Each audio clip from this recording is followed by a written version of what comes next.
शुभ प्रभातम, सादर नमस्कार। मैं आपका प्रेम। आज स्वास्थ्य पर चर्चा में हम सबका स्वास्थ्य कैसा हो, फूल की तरह खिलता और मुस्कुराता हो, यह है स्वास्थ्य। तो हम फूल की तरह खिलते हुए मुस्कुराते हुए अपने जीवन को कैसे बनाएं? तो मैंने तो बार बार एक ही बात दोहराई है आपके साथ, और वो है कि हम प्रातः समय से उठें। ब्रह्म मुहूर्त जिसको हम कहते हैं, प्रातः की अमृत बेला, यानी सूर्योदय से 1.5 और 1 घंटे पहले पूर्व, और उठने के तत्पश्चात जो निवृत्त आदि की जो क्रियाएं हैं, लघु शंका दीर्घ शंका जिनको हम जानते हैं, दीर्घ शंका और लघु शंका समझते होंगे। उससे निवृत्त होने के बाद हम इस शरीर को, इस तन को पौना घंटे 1 घंटे या तो एक्सरसाइज या फिर रनिंग या फिर अभ्यास या फिर प्राणायाम, योग, अनुलोम विलोम, कपालभाति, जो एक पैकेज है जिसके अंदर 8 आते हैं। प्राणायाम के अंदर 8 का पैकेज है। तो इनको करें, शरीर को श्रम से जोड़ें, और जो सुबह से शाम तक की हमारी रूपरेखा है कार्य की, कि इस समय हमें ये काम करना है, इस समय हमें ये काम करना है, इस समय विश्राम करना है, उसके तहत पूरा काम निपटाते हुए समय पर भोजन, समय पर विश्राम, समय पर काम।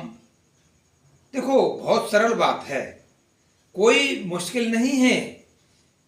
अगर हमने थोड़ा सा इसको अपने आप को ढालने का प्रयास किया तो बहुत इजी हो जाएगा। शुरुआत में थोड़ी दिक्कत होती है, शुरुआत में थोड़ा सा अटपटा सा लगता है, लेकिन जब हम ढल जाते हैं तो सारी दिक्कतें कुछ नहीं, सब साफ हो जाती हैं। ये मेरा अनुभव है।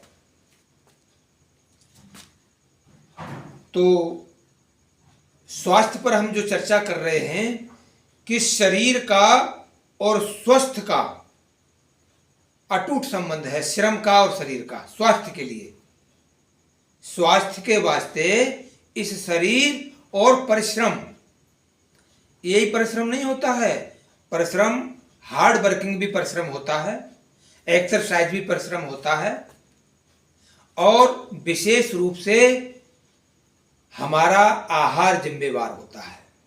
हम क्या खा रहे हैं, कब खा रहे हैं, कितना खा रहे हैं। मैंने आपको बताया था कि हमारे ताऊ फूल सिंह जी बताते थे कि मैंने शाम के टाइम कभी भी फुल पेट यानी भरपेट आहार नहीं किया।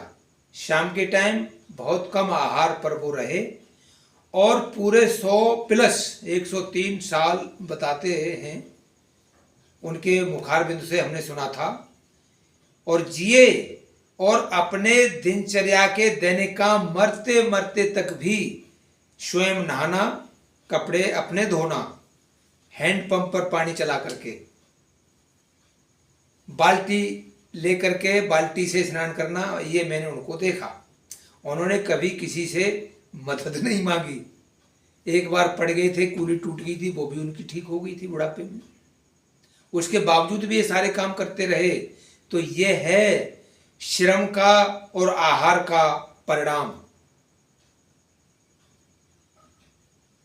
तो भाइयों और बहनों, मित्रों, युवाओं, बच्चों और उम्रदराज वयोवृद्धों,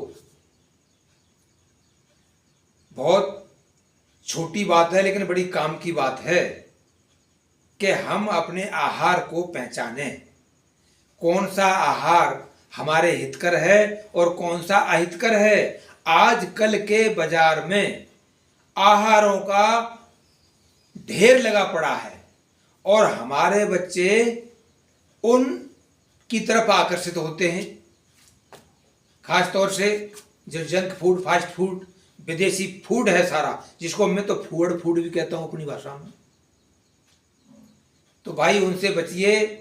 घर की रोटी, घर की सब्जी, दाल, जहां तक संभव हो सके वहां तक उस पर डिपेंड होइए। इन दवाइयों से बचिए। जो ज़्यादा दवाइयों का सेवन करेंगे वो भी स्वस्थ नहीं रहेंगे। ये दवाइयां भी जहर हैं। तो जितना हो सके इस शरीर को दवाइयों से, प्रिजर्वेटिव से बचा करके रखिए, तब ये आपको सुख शांति प्रदान कर सकता है। क्योंकि ये भी हमारी गाड़ी है, ये भी एक गाड़ी है। और गाड़ी में अगर घटिया तेल घलेगा, घटिया तेल पड़ेगा, तो फिर वो गाड़ी की लाइफ लॉन्ग नहीं हो सकती, शॉर्ट हो जाएगी और संकट पैदा कर देगी।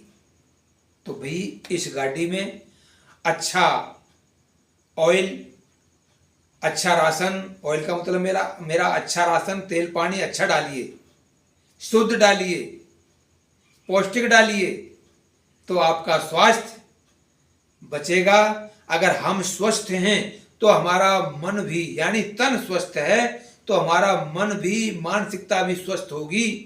क्योंकि आहार पर डिपेंड करता है पूरा जीवन का व्यवहार। क्योंकि जैसा आहार और वैसा फिर विचार, और जैसा यहां विचार आएगा फिर वैसा हम व्यवहार अपनाएंगे। स्वयं के प्रति, परिवार के प्रति, समाज के प्रति, राष्ट्र के प्रति। अगर गलत आहार होगा तो देखो फिर सीधी सी बात है, गलत विचार होगा, फिर गलत व्यवहार भी होगा। तो आइए आज के इस व्याख्यान में इतना ही। शुद्ध खाइए, स्वस्थ रहिए और अपने काम में मस्त और व्यस्त रहिए। इन्हीं शब्दों के साथ आपका सभी श्रोताओं का, दर्शकों का बहुत बहुत धन्यवाद। सादर नमस्कार।